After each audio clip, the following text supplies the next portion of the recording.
सदन में पर्चे फाड़े गए, काली जैकेट लहराई गई, हाथापाई तक की नौबत आई। ये जो कर रहे हैं, ये ड्रामा कर रहे हैं। ये हंगामा और भयंकर बवाल जम्मू कश्मीर विधानसभा में हुआ। वजह है वक्फ कानून।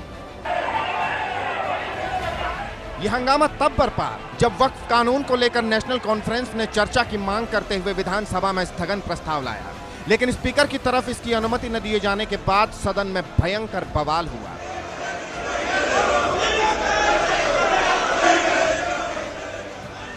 जैसे ही स्पीकर ने कहा कि मामला न्यायालय के अधीन है, इसलिए इस पर चर्चा नहीं की जा सकती, नेशनल कॉन्फ्रेंस के विधायक बिफर गए, वेल की ओर बढ़ने लगे, सदन में काली पट्टियां लहराई, पर्चे फाड़े और वक्फ अधिनियम के खिलाफ नारेबाजी शुरू कर दी। इस दौरान बीजेपी और एनसी के विधायकों के बीच तीखी नोकझोंक और जोरदार नारेबाजी हुई। बवाल इतना बढ़ा कि हाथापाई तक की नौबत आ गई।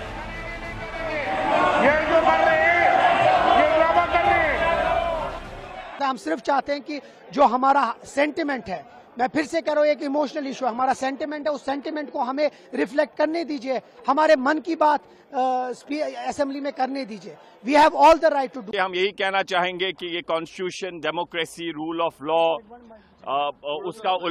उसका उल्लंघन है।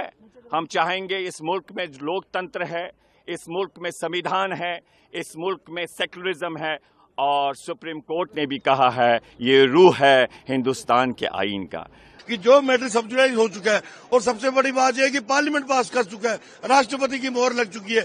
और ये जम्मू कश्मीर का मैं ऐसे स्वागत मानूंगा कि ऑनरेबल स्पीकर साहब अली मोहम्मद राथर साहब ने जो है वो ऑन द चेयर इसको माना कि ये कानून बन चुका है, और हमने उसको ड्रम बीटिंग करके अपलॉड किया कि स्पीकर साहब ने माना कि ये कानून बन चुका है, इस पर अब चर्चा नहीं होगी।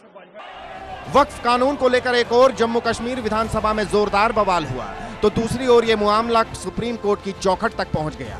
वक्फ कानून के खिलाफ अब तक 6 याचिकाएं दायर की जा चुकी हैं। सबसे पहले कांग्रेस सांसद मोहम्मद जावेद ने देश की सबसे बड़ी अदालत में याचिका दायर की। फिर AIMIM अध्यक्ष असदुद्दीन ओवैसी वक्फ कानून के खिलाफ सुप्रीम कोर्ट की चौखट पर पहुंचे। आप विधायक अमानतुल्लाह खान ने भी सुप्रीम कोर्ट में याचिका लगाई।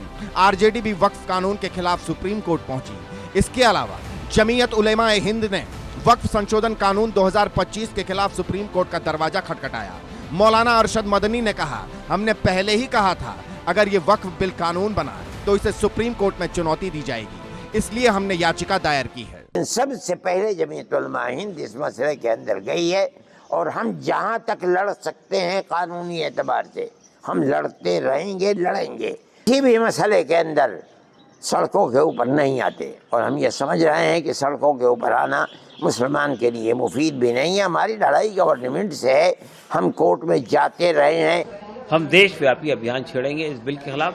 ये बिल डिस्क्रिमिनेटरी है, ये बिल अनकॉन्स्टिट्यूशनल है, ये बिल एक पर्टिकुलर समुदाय को टारगेट कर रहा है, ये बिल कम्युनल एजेंडे के तहत लाया गया है।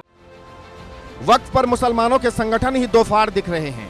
एक सड़कों पर उतरने की बात कर रहा है, तो दूसरे ने साफ ऐलान कर दिया है कि किसी भी सूरत में वो सड़कों पर नहीं आएंगे। और इन सबके बीच all India Muslim women personal law board ने वक्फ कानून के समर्थन का ऐलान कर दिया।